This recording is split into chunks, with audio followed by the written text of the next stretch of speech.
우리에게 주시는 하나님 말씀은 여호수아 13장 1절에서 6절까지만 합독하십니다.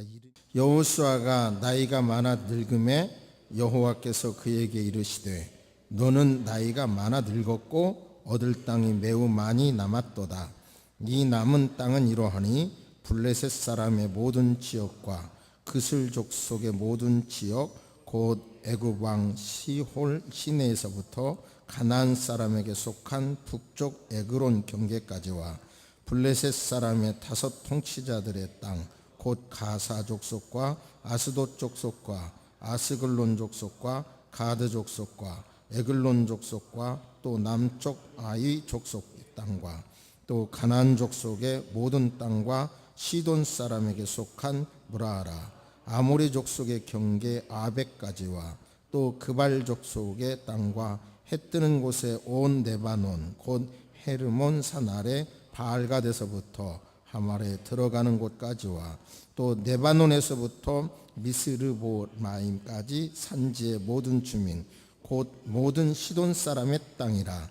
내가 그들을 이스라엘 자손 앞에서 쫓아내리니 너는 내가 명령한 대로 그 땅을 이스라엘에게 분배하여 기업이 되게 하되. 아멘. 우리 하나님 아버지께서는 우리 모두가 다 이 땅을 가나안 천국으로 누리며 살기를 원하십니다.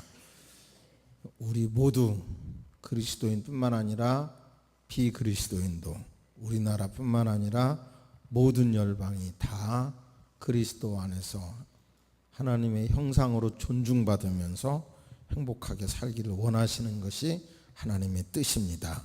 할렐루야. 이런 상황에서 지금 우리는 이 자리에서 어떻게 해야 이런 하나님의 뜻이 이루어질 수 있는지를 본문을 통해서 하나님의 음성을 다 들으시기를 바랍니다. 사례를 먼저 말씀드리겠는데요.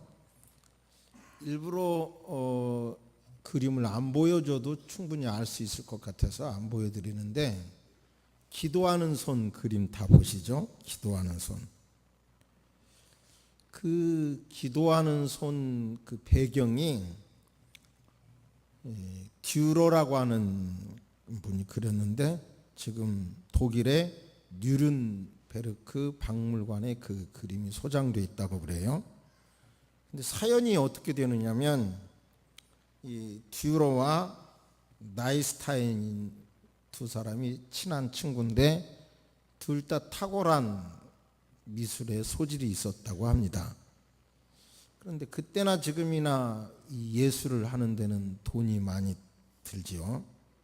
그래서 합의하기를 듀러가 먼저 공부하고 친구는 후원하기로 합의를 합니다. 그래서 친구는 노동을 해서 듀러가 공부할 수 있도록 뒷받침을 하고, 그 다음에 듀러가 성공한 다음 친구를 끌어주기로 합의를 했어요. 약속대로 듀러는 열심히 공부를 했고 노력을 해서 나름대로 화가로서 인정을 받게 됩니다. 어느 정도 성공한 다음 친구를 이제 찾아갑니다. 그런데 친구가 마침 기도합니다. 기도의 내용이 이런 겁니다. 하나님, 이제 저의 손은 오랫동안 고달픈 힘든 노동을 하다 보니 손이 너무 굳어져 버렸습니다. 이제 더 이상 그림은 그릴 수 없게 됐습니다.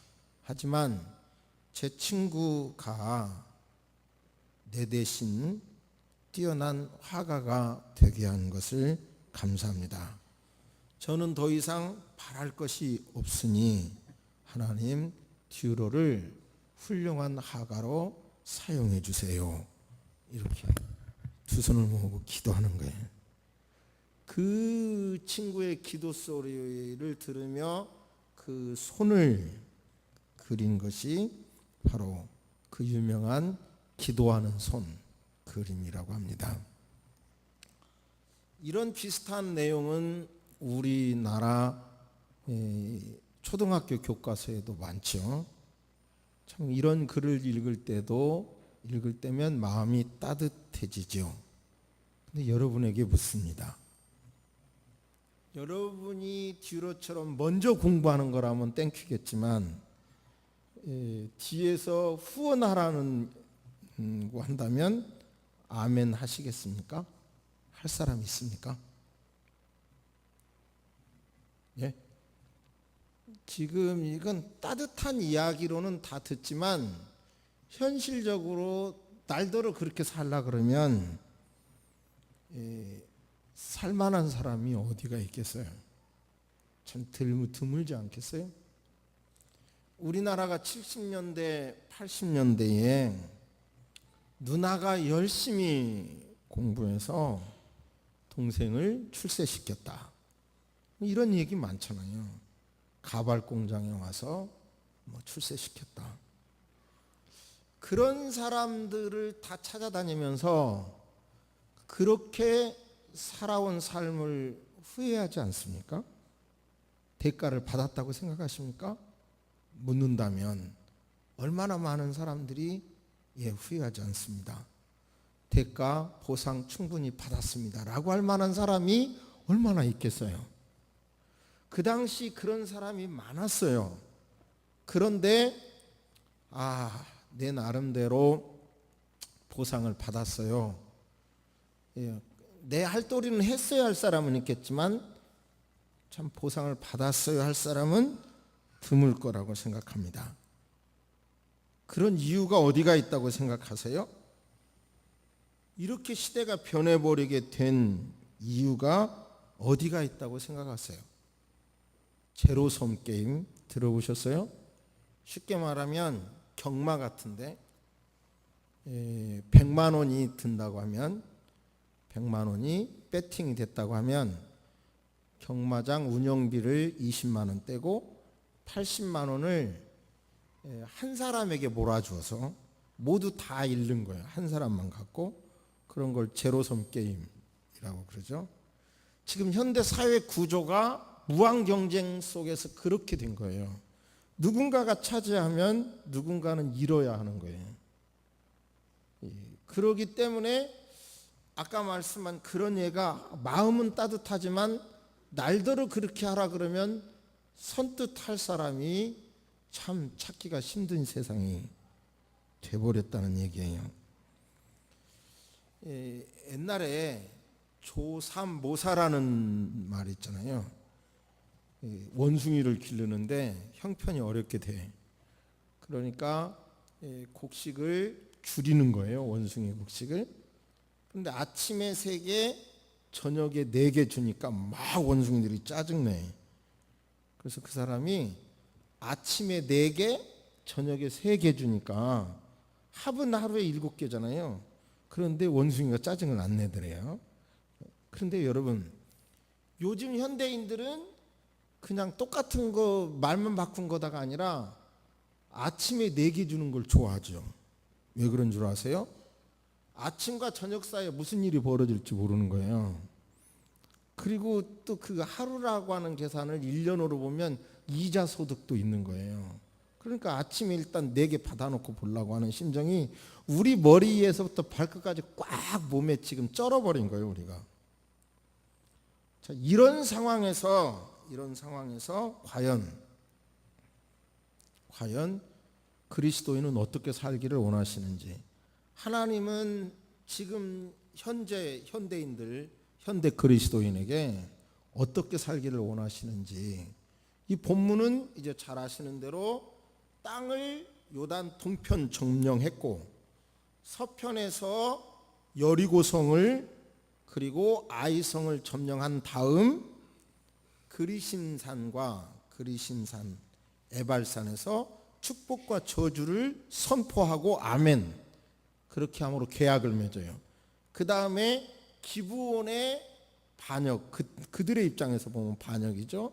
기브온의 반역으로 연합군과의 전쟁을 하게 됐고, 그 다음에 이제 오늘 주보에 나와 있는 그 전쟁을 연합군과의 전쟁에서 승리를 했어요. 즉 기선은 꺾었지만 아직 땅이 완전히 정복되지 않는 상황에서 이미 정복된 땅을 누구에게는 주고 정복되지 않는 땅을 분배하는 내용입니다. 이런 상황에서 우리에게 들려주시는 하나님의 음성이 무엇일까 한번 생각해 보시기를 바랍니다.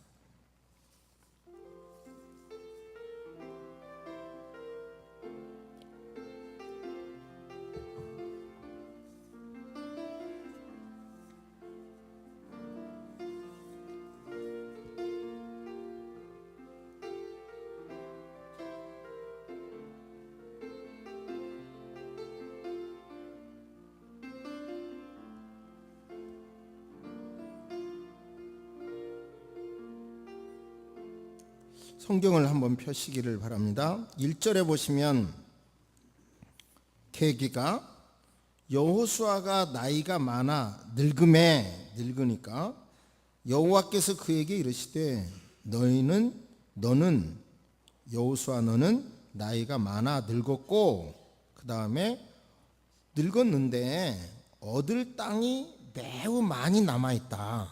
땅은 아직 많이 남았다. 그러면 남아있는 땅이 뭐냐? 2절에 보면 블레셋 사람의 모든 지역 2절, 그 다음에 그슬 족속의 모든 지역 3절 보면 아위 족속의 땅과까지 계속 그 땅이 이어지고 4절에 보면 또 가나안 족속의 모든 땅 그러면서 쭉 이어지고 5절에 보면 곧까지와 그리고 6절에 보면 시돈 사람의 땅이라 이런 땅들이 남아있다는 거예요. 내가 그들을 이스라엘 자손 앞에서 쫓아내리니 하나님이 아직 정복하지 않는 땅에서 다 쫓아내리니 이스라엘 자손 너희들 본원 앞에서 쫓아내리니 너는 여호수아 너는 내가 명령한 대로 그 땅을 이스라엘에게 분배하여 기업이 되게 해라. 그렇게 말씀을 하고요.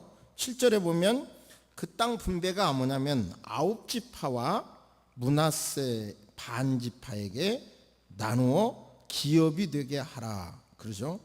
그러면서 이제 그 나누어주는 땅을 8절부터 쭉 계속 기록하고 있습니다. 그래서 이제 14장에 보면 이것은 이스라엘 자손이 가나안 땅에서 받은 기업 곧 제사장 엘르아살과 눈의 아들 여호수아와 이스라엘 자손 지파의 족장들이 분배한 것이니라. 그러면서 2절에 보면 모세에게 명령한 대로 기업을 이렇게 나누어 줬다. 그런 내용이 나옵니다. 그리고 6절부터는 이제 갈렙 자손들이 땅을 차지하는 내용이 기록됩니다. 저를 보십니다. 이렇게 연합군을 요단 서편 넘어서 원주민 연합군과의 두 차례 전쟁을 통해서 전쟁은 이겼어요. 그런데 그 땅은 아직 차지하지 않은 거예요. 정리가 되시죠? 그런데 요단 동편에서는 두 족속과 므낫세 지파의 2분의 1을 주었다는 내용과 레위 지파에게는 땅을 안 준다는 내용을 말씀하시면서 이 땅은 이미 정복한 땅은 약속대로 주고 잘 아시는 대로 거기서 백성들은 남아있고 군인들만 나와서 지금 서편 건너와서 전쟁하고 있잖아요. 그걸 주는데 전쟁이 이제 여호수아가 사역을 내려놓으면서 나이가 많아서 사역을 내려놓으면서 나머지 사람들은 전쟁은 이겼지만 아직도 땅을 정복을 해야 되는 그 땅을 가지라는 거예요. 싸움이 안 일어나겠어요? 여러분이라면 싸움이 안 일어나겠어요?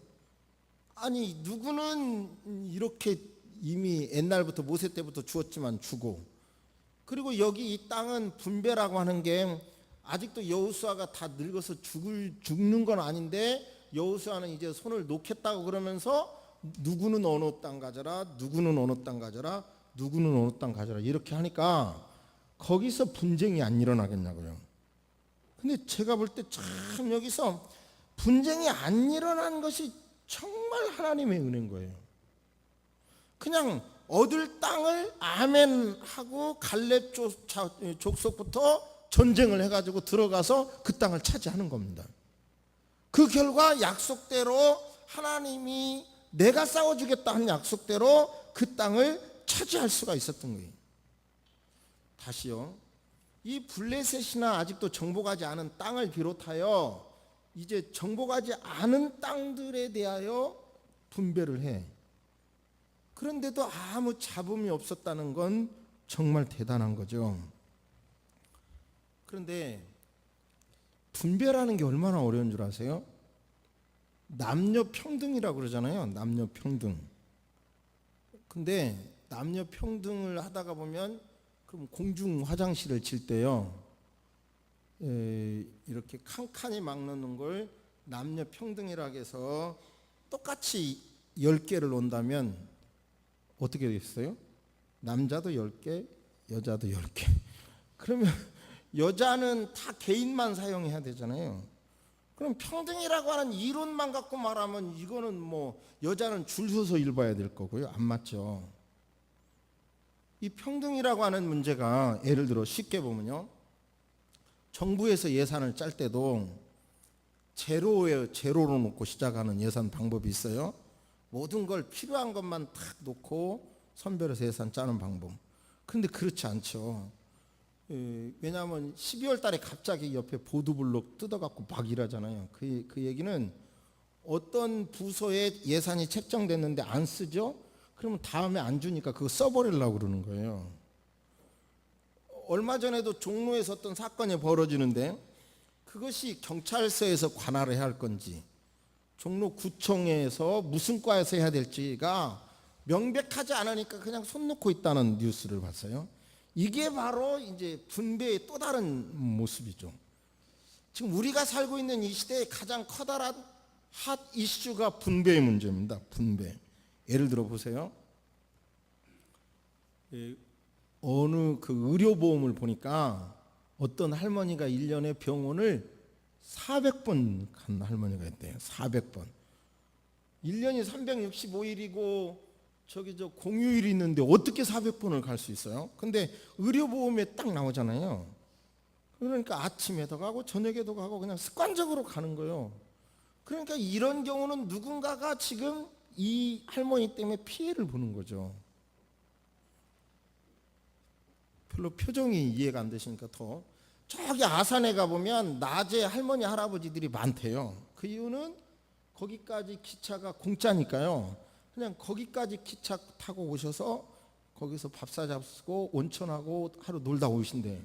공짜니까. 그러니까 이제 뭔가 누군가는 희생 없이 공짜로 쓰는 거예요. 그래도 나라에서는 분배를 하기 위해서 또 정책을 이렇게 할 수밖에 없는 거예요.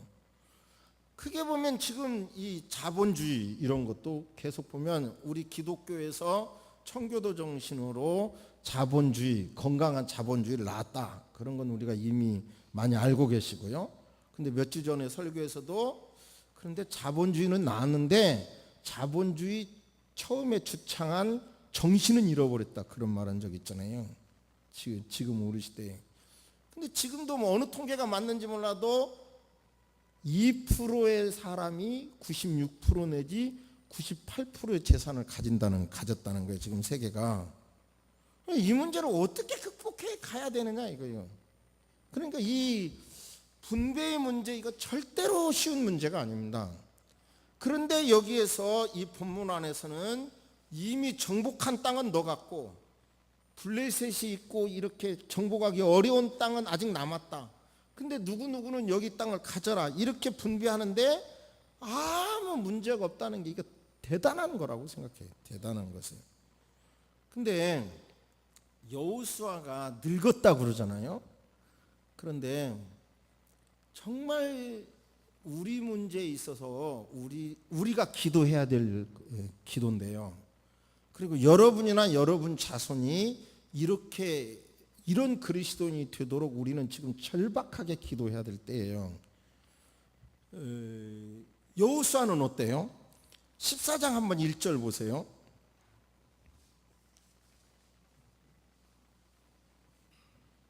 여기 보시면 이것은 이스라엘 자손이 가나안 땅에서 받은 기업 곧 제사장 엘르아셀과 눈의 아들 여호수아와 이스라엘 자손 지파의 족속들이 분배한 것이니라. 이름이 누가 먼저 나와요? 여호수아 앞에 제사장 이름이 나와요. 저를 보세요. 이런 것이 가능했던 이유가 뭔가를 찾아보면 이렇게 여호수아는 엄청나게 쓰임 받았는데요.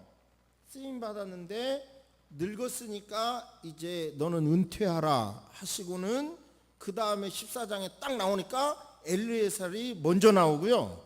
여호수아는 뒤에 나오는 거예요. 자, 이럴 때 그렇다고 해서 금방 죽었냐? 그것도 아니에요. 이 나이를 정확히 알 수는 없지만 110세에 여호수아가 죽었거든요. 그러면 아마 이때를 85세에서 103세라고 그래요. 그 뒤에 많은 사건이 있었는데도 여호수아는 이 바톤 터치가 되는 과정에서 아무런 이의를 제기하지 않아요. 더군다나 기가 막힙니다. 19장을 한번 보십니다. 성경을 펴보세요. 19장 49절. 이스라엘 자손이 그들의 경계를 따라서 기업의 땅 나누기를 마치고 자기들 중에서 눈의 아들 여호수아에게 기업을 주었으니, 이것도 보세요. 여호수아를 맨 나중에, 여기서 여호수아가 대장이라는 느낌이 전혀 없죠. 한글로 된 번역만 봐도. 곧 여호와의 명령하신 대로 여호수아가 요구한 성읍 에브라임 산지 딥낫 세라를 주매 여호수아가 그 성읍을 건설하고 거기 거주하였더라. 저를 보세요. 무슨 말씀이냐면요, 여호수아가 그렇게 정복전쟁의 최고의 영웅이었으니까 가장 좋은 땅을 차지하고 가장 먼저 차지할 수 있었음에도 여호수아는 나중에 차지하고 가장 나쁜 땅이에요. 이 땅이. 더 놀라운 것을 오늘은 성경을 좀 찾아서 여호수아가 얼마나 대단한 인물인가 보여드리고 싶습니다. 시브리서 11장을 한번 보세요. 시브리서 11장은 여러분 잘 아시는 대로 믿음의 영웅들이 나옵니다. 믿음의 영웅들이 쭉 4절에 보면 믿음으로 아벨은 가인보다, 그러면서 에녹의 믿음, 노아의 믿음, 아브라함의 믿음, 사라의 믿음, 이런 믿음의 영웅들이 쭉 나와요. 그러면서 야곱과 에서에 대해서 22절에 보면 요셉의 믿음이 나와요. 그러면서 쭉 애굽에서부터의 문제가 나오는데 요셉 얘기를 하면서요. 그러면서 모세에 대해서만 나와요. 자, 보세요. 27절에 보면 믿음으로 애굽을 떠나 왕의 노함을 무서워하지 아니하고 곧 보이지 아니하는 자를 보는 것 같이 하여 참았으며, 믿음으로 어쩌고 저쩌고 믿음으로 어떻게 하면서 모세의 사역 속에 30절도 믿음으로 7일 동안 여리고를 도니, 그리고 그 다음에는 기생 라합까지도 나오는데 기드온, 바락, 삼손, 옙다, 다윗, 사무엘 등이 나오는데 여호수아의 이름은 나오지도 않아요. 자, 저를 보세요. 지금 우리는 이렇게 기도해야 되는 거예요. 왜 이런 위기 상황의 분배의 문제에 누구는 정복한 땅, 정복할 땅을 줘도 아무 문제가 없었느냐?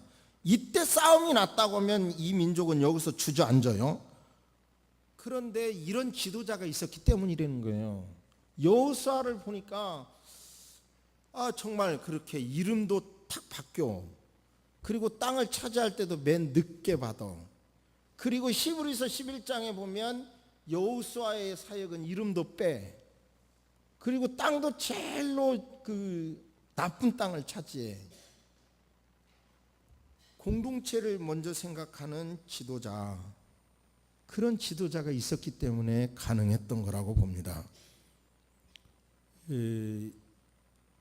지금 국무총리 내정자는 그 신학을 하신 분이에요. 그리고 제가 관심을 갖는 교회와 국가법에 관해서 책을 쓰신 분이에요. 그분이 믿음이 있는 분이 이렇게 나라의 정치를 하기를 원하고요. 그런데 우리나라 구조를 보시라고요. 로펌에 들어가서 17개월 동안 근무했는데 소득이 16억 원이었다. 그죠? 그게 지금 우리의 현실인 거예요. 그분이 나쁘다는 뜻이 아니라 우리 현실인 거예요. 그러니까 일반인들은 정규직 찾기도 그렇게 어려운 시대에 그런 위치에 있는 사람은 드러내놓고 보니 그런 거예요.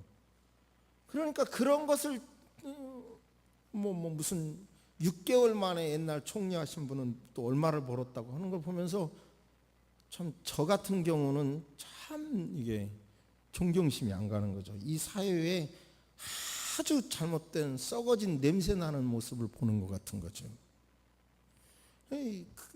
우리나라 안에서 진실로 기도하시기를 바랍니다. 여러분의 자손이 하나님 앞에 귀하게 쓰임 받기를 주의 이름으로 축복합니다. 그런데 좀 이런 여호수아 같은 좀 공익을 생각하는 그런 마음의 지도자가 이 나라를 통치하고 그런 날이 되도록 기도합시다. 할렐루야. 막 드러나 보면 막 너무 많은 것들이 이렇게 어떤 기득권자, 힘 있는 사람들에게서 이런 걸 보면서 나라를 위해서 기도해야 되겠죠. 그러죠? 어느 때보다도 기도하시기를 주의 이름으로 축복합니다. 그러니 저는 제가 타락했다는 걸 또 한 번 느끼는데요. 나라고 하면 맨 처음에 기도의 손처럼 네가 누구를 후원해 가지고 해라. 그러면 나 못할 것 같다는 생각이 들어요. 여러분은 하실 분이 있으면 저한테 말씀해 주시기 바랍니다. 참 어려운 거예요. 그렇다면 이 본문 앞에 어떻게 할 거냐? 결국은 이 본문 내용은 형제가 먼저 차지한 것도 감사하고 너는 주신다는 것은 하나님이 주신다는 것은 결국은 현실이 될 거니까 믿음으로 그걸 받으라는 거잖아요. 믿음으로 받으라는 거예요. 그러니까 차마 그렇게까지는 설교할 용기가 안 났고요. 우리 스스로 각자 우리 모두 다 내가 이미 받은 것 있잖아요. 받은 거. 그리고 그 받은 것을 감사하고 하나님이 원하시고 축복하신 것을 받을 것을 믿고 감사하며 하나님의 일꾼으로 살기를 주의 이름으로 축복합니다. 어렵죠? 그러나 그런 믿음이라도 가지시기를 바랍니다. 그러니까 내가 있는 것만 내 것이 아니라 하나님이 주실 것도 내 것이라고 하는 마음이요. 적어도 우리 그리스도인이라면 나만 잘 살겠다라고 하는 의식이 아니라 모두 함께 잘 살아야 된다는 믿음이 있어야 돼요. 지금 우리 그리스도인들은 지금까지 나만 잘 산다는 믿음이 매여 있었기 때문에 사회로부터 버림받고 있는 거거든요. 그럼 예를 들어 보세요. 영국에 있는 이야기입니다. 영국에서는 거기서도 인권 지상주의가 법으로 만들어지고요. 그 다음에 시민 동반자법이 만들어져 가지고요. 우리나라로 말하면 그런 법이 만들어진 다음에 뭐가 되냐면 동성연애를 막 인정하게 돼요. 그리고 학교에서요 기독교 동아리가 막 나가게 돼요. 막 밀려나가요. 그런 법이 확장이 된 다음에 어떻게 되냐면 이제는 임신을 안 하려고 그래요. 그리고 임신을 안 하고 정자 기증을 하고 그 다음에 대리모를 법으로 받아들이고 이렇게 하면서 성경이 가르쳐준 막 이런 것이 막 깨져버리는 거예요. 지금 우리나라도 개인 인격을 존중한 나머지 하나님이 요구하는 많은 것들이 막 무시되고 깨지거든요.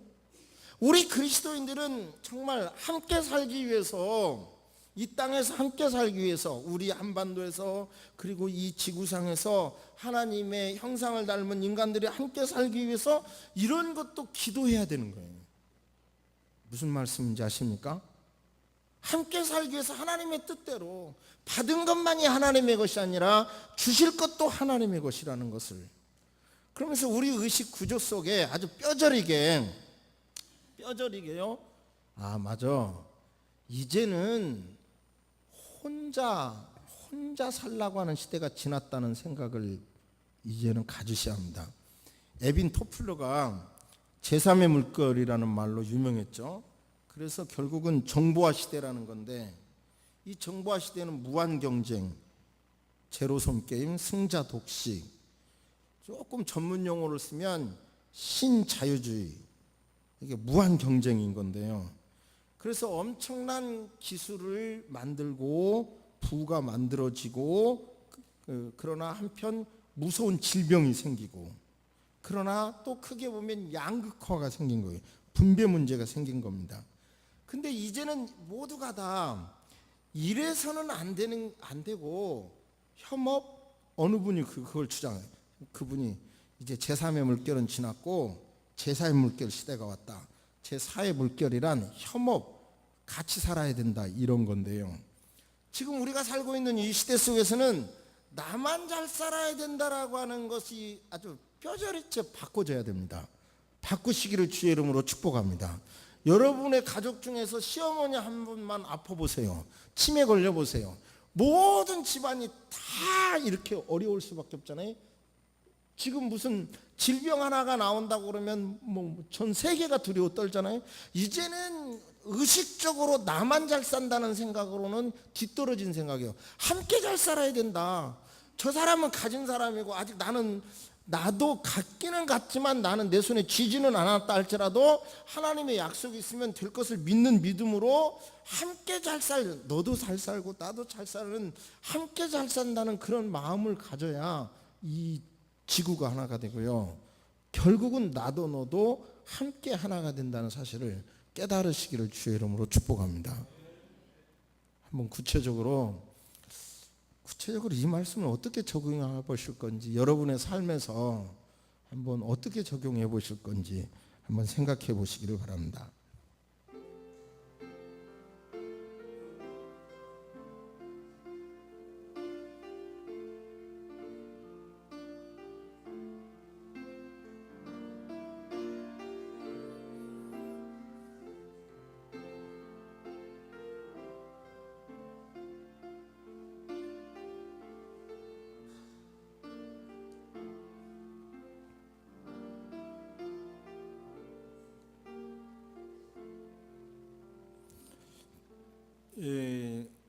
그 마르다 있잖아요. 마르다. 오라버니가 죽었어요. 예수님께 말씀합니다. 주님께서 여기 계셨더라면 오라버니가 죽지 아니하였겠나이다. 그러나 나는 이제라도 주께서 무엇이든지 하나님께 구하신다면 하나님께서 주실 줄로 압니다. 그러자 예수님께서 내 오라비가 다시 살아나리라. 그러자 마르다는 예, 알아요. 마지막 날 부활할 때에 다시 살아날 줄 알아요, 이러는 겁니다. 시간적으로 분석을 해보면 마르다에게는 믿음이 있어. 부활한다는 믿음이 있어. 그런데 과거 사건에 주님이 계셨더라면 오라버니가 안 죽었다는 것이고, 살아난다는 것에 대하여 미래에 살아날 것을 믿어. 그러나 현재 살아날 걸 안 믿는 거예요. 저와 여러분의 신앙이 지금 그거 아닙니까? 죽은 다음에 과거에 하나님께서 지켜주신 건 믿어. 여러분의 인생에 하나님께서 과거에 지켜주신 것을 믿습니까? 믿습니까? 정말 하나님이 도와주셨다는 거 믿어지죠. 그리고 죽어서 천국으로 갈 걸 믿습니까? 믿습니까? 그런데 현재 역사할 건 잘 안 믿잖아요. 그런데 예수님께서는 마르다에게 말씀합니다. 결국은 마르다의 오라버니를 살려주시는 거예요. 재생하는 겁니다. 우리의 믿음이 여기까지 가야 돼요. 하나님의 뜻이라고 하면 내 손에 안 잡혀도 하나님이 주실 것이라고 하는 믿음을 믿을 때에 함께 잘 살기 위한, 내게 없어도 만족하며 살아갈 수 있는 믿음이 저와 여러분에게 생기게 될 줄로 믿습니다. 할렐루야. 그 믿음을 가지시기를 주의 이름으로 축복합니다. 물론 소유라는 것은 굉장한 능력이 있어요. 이런 말이 있어요. 자갈밭을 너 가져라 하면 너 가져라 하고 주면 모든 사람이 다 정원으로 만든다는 거예요. 그런데 자갈밭을 네가 좀 관리해줘 그러면 모든 사람이 다 사막으로 만들어 본다는 거예요. 설마? 그러나 깜깜이 생각할수록 그 격언은 상당히 일리가 있더라고요. 저와 여러분들은 소유라고 하는 게 내 손에 잡은 것만이 소유가 아니라 하나님의 뜻 안에서 내 손으로 붙잡는 것도 내 소유라고 하는 것을 믿으시기를 주의 이름으로 축복합니다. 할렐루야. 그러니까 저와 여러분의 시각이 현재에서만 머물지 말고 미래까지 가시기를 주의 이름으로 축복합니다. 제가 요즘 주로 혼자 쓰고 있는 곳에서 뭘 이렇게 음식을 조금 해 먹으면요, 그 하수구멍 속에 음식이 조금만 남으면요, 야, 그 썩은 내가 왜 그렇게 커요? 온 집안에 충만해요. 그냥 썩은, 진짜 그거 무섭대요. 그러니까 작은 집 사는 분들은 진짜 부지런해야 되겠더라고요. 큰 집 살면 그렇게까지 빨리 썩은 냄새가 안 나는데, 그래서 제가 이제 요거를 그 음식 찌꺼기를 종이 비닐에다가 넣어서 그 음식 찌꺼기에 버리잖아요. 근데 그걸 들고 쓰레기통까지 가기가 이게 보통 이게 힘든 게 아니대요. 회개하는 마음으로 드리는데요. 근데 이것을 금방 가는 게 아니니까 비닐 위에다 음식 찌꺼기를 넣어서 이렇게 꽁꽁 묶어 놓는단 말이에요. 근데 요거를 음식물 찌꺼기에 거기 쓰레기통에 넣으려면 찢어가지고 이걸 부어야 되는데 비웃지 마세요. 찢어가지고 이게 음식 쓰레기통을 이렇게 들으면 그 냄새가 또 얼마나 이게 참, 제가 냄새가 약하거든요. 이게 지독한지. 그러니까 남편들은 그건 다 책임지시기를 바랍니다, 집에서. 근데 이거 들고 이거 하기가 또 지독하기 싫어서 이걸 들고 그냥 비닐을 원칙은 찢어서 음식만 버리고 비닐 종이는 옆에다 놔야 되는데 이거 하기가 싫은 거예요. 이제 이거 열고 이거 하기가. 그래서 열고 탁 던져놓고 딱 이렇게 오는데, 근데 수희가 저렇게 쳐다보는데 뒤통수가 되게 뜨겁더라고요. 좀 촌스러운 얘기인지는 몰라도 아무튼 각자 이 말씀 앞에 나는 과연 함께 살기 위해서 나는 어떻게 살아야 할 건지, 내가 아직 못 받은 입장에 선다 하더라도 어떻게 살아야 우리 모두가 함께 잘 살 수 있는 건지 각자 한번 구체적인 생활 속에서 기도하는 가운데 하나님의 음성을 들으시기를 주의 이름으로 축복합니다. 아멘. 살아계신 하나님 아버지, 기도합니다. 우리에게 너무 좋은 민주주의도 주셨고 자본주의도 주신 것 감사합니다. 그래서 불의 발견 이후 이 자본주의로 인하여 세상은 가장 많이 바뀌었고 더 나은 제도가 없다는 것도 인정하고 공감합니다. 그러나 여호수아가 늙었듯이 현재 우리가 살고 있는 아버지 이 세상에는 많은 자본주의 때문에도 생긴 문제들이 있습니다. 이런 시스템 안에서 우리 새소망 성도들 좌절하는 분, 삶을 포기하는 분이 없도록 도와주옵소서. 영감을 주옵소서. 뭔가 끊임없이 노력하려고 하는 의지를 저들에게 주옵소서. 우리 문제만 보는 눈에서, 현재 문제만 보는 문제에서 미래까지도 바라보게 하시고 함께 살아야 된다는 의식을 이론이 아니라 가슴으로 와닿을 수 있도록 하나님 도와주시옵소서. 우리의 믿음으로 아버지 믿음의 실천이 삶으로 옮겨질 수 있도록 구체적으로 무엇을 어떻게 할 것인지 막연하게 생각하지 말게 하시고 작은 데서부터 실천하는 새소망 식구들 되게 하여 주옵소서.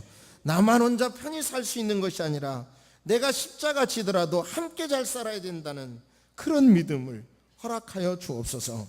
이제는 시대적으로도 이런 이론이 공감되고 맞다고 주장하는 사람들이 많아지는 시대에 우리의 머리가 안 받아들여지더라도 성경을 통해서 들려주신 하나님의 음성에 순종할 수 있도록 도와주옵소서. 이제 한 주간 동안 특세를 통하여 놀라운 은혜를 주실 줄로 믿습니다. 지금은 우리 주 예수 그리스도의 은혜와 우리 하나님의 놀라우신 사랑과 성령님의 감화 감동 교통하심이 이미 받은 것과 아직 받지 않은 것 사이에서 믿음으로 극복하겠다고 다짐하는 모든 성도 위에 이제로부터 영원토록 함께 있을지어다. 아멘.